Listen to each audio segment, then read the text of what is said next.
Hi everyone, Sam from RoadTrailRun. Today we're going to take a look at the Hyperion Max 3. It releases July 1st, $200. So it's Brooks' max cushioned uptempo trainer. And for the third edition, it gets 10 millimeters more stack height than before, of two types of supercritical foams with a plastic plate. The upper is a performance fitting upper. In terms of the platform, so we're at 4640. And up front, where the salmon colored is DNA Gold 100% PEBA, with below that a supercritical EVA Flash V2 foam. So I took them out for a run at my old high school, and share some commentary on fit, ride, and comparisons from the run, as well as some conclusions. Okay, everybody. Today I'm going to take you on a tour with the Hyperion Max 3 through my old high school, if you can believe it. This is a high school. Straight ahead is the field house with a 200-meter track. Now I'm in my second run here in the Hyperion Max 3, and this is clearly a very stable, quick feeling, maximally cushioned shoe, because we're 4640, with a nice combination of DNA Gold all PEBA up front and more stable Flash V2 towards the rear. So this is a no nonsense kind of fast trainer that I think just about anybody can run in. It doesn't, it has its medial cutout. It's still remarkably stable and lively. Gonna head down to the track where it didn't used to be. We were way out in the stadium. I'm gonna show you, but we have a track that was built named after my high school coach, Ralph Loveson, who was absolutely an amazing coach. Who was a legend in terms of bringing on non-athletic runners such as me, or non-athletic people, and making them into championship material. And we were in the day. So it's been a while since I've been on a nice track, or any track, and we're bouncing along very nicely here. What you'll feel here is a very stable heel area, because we have more DNA Flash V2, which is supercritical EVA, on the front side, and then up front, plunging, and as a thinner layer at the back, we have the DNA Gold PEBA, which feels quite a bit like a White Strike Pro, maybe a bit softer. So let's talk about the fit of our Hyperion Max 3. Well, they went all out for support here. The knit, stretch knit, and the mesh isn't a stretchy mesh, really support you well. Because of the 46 millimeter heel, even though we have a lot of the Flash V2 foam, the heel counter is super stout and supportive. It's not a don't come looking here for the plush kind of feel, but it's a performance kind of very secure feel. Lace up's easy. What I found is I had to kind of tie off the last, or go through the last holes a bit looser, because this is almost the kind of shoe you can run in without unlaced, so you don't want to tie it too tight. And when I tied it a little looser, I was very comfortable. So it does fit true to size. Don't come looking here, you can see my thumb, for a super wide toe box, because it doesn't have stretch, it isn't super wide. Comfortable and appropriate for the massive stack here, and really plays to the neutral stability of the shoe, which is really excellent. The cutout, it really doesn't cause me to, quote, overpronate. It's quite forward. It actually kind of initiates the toe off to the big toe. Otherwise, I think it would be too rigid. It is a rigid rocker shoe. There's no flex so far. Even some carbon shoes have a bit more flex, but the rocker's effective because what you're doing is plunging into that salmon colored DNA Gold, which is, you can see how deep it is. I think it's 25 millimeters, and the other is 15 millimeters, the flash below it. So that really gives you a plunging toe off and propulsion via the plate. Well, I'm going to keep going. I'm going on the old cross-country course. So now we're on my high school's cross-country course. Flat, very fast. It was pretty much a road race. One little hill further back. And we're going to go by the Exeter River and the Separate Peace Tree, if you know that book. But anyway, in terms of our Hyperion Max 3, stable even on this little bit of gravel here. What you get here is a consistency, a lot of consistency. The landings at any pace, consistent.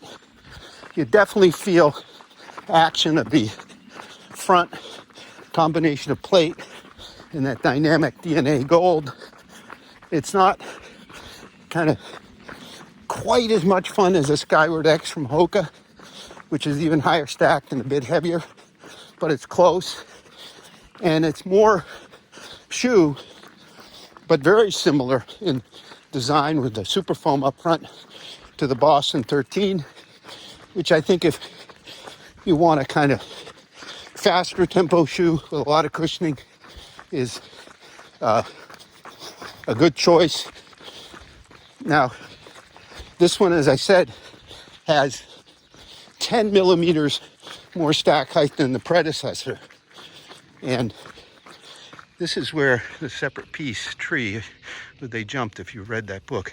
But anyway, the predecessor, the Hyperion Max 2, was a firmer, lower stack shoe, 10 millimeters less stack height, all DNA Flash V2.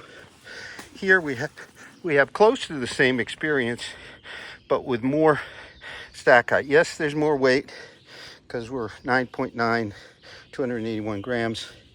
And the other one was about an ounce lighter, 28 grams lighter.